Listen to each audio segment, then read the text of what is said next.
سؤال مهم جالي ولازم أشاركه معاكم. السؤال كالآتي: هتعلم إنجليش وهتعلم ألماني وهسافر الإمارات عشان مهتم بتحليل البيانات. والله الكلام ده جميل جدا، بس في نصيحة حلوة قوي حد كان بيشاركني بيها وبيقول لي بلاش تبتدي أكتر من حاجة في وقت واحد، لأن أنت هتتشتت ومش هتحقق أي حاجة من دول. طب الصح إن أنا أعمل إيه؟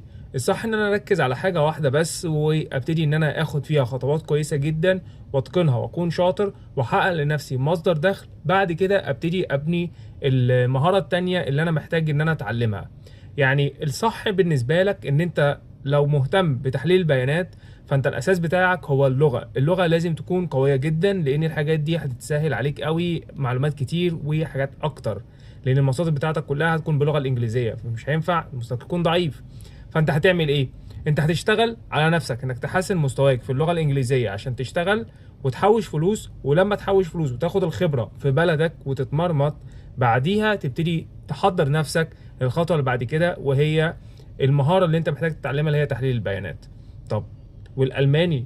الالماني هياخد وقته، فانت اتعلم الاساسيات الاول، وبعد كده لما تبقى شاطر في حاجتين كويس جدا ابتدي تعلم المهاره الثالثه اللي هي تبقى تعلم اللغه الالمانيه. هي دي كانت نصيحتي ليك، وما تنساش تتابعني كل جديد. كان معاكم احمد موسى، سلام.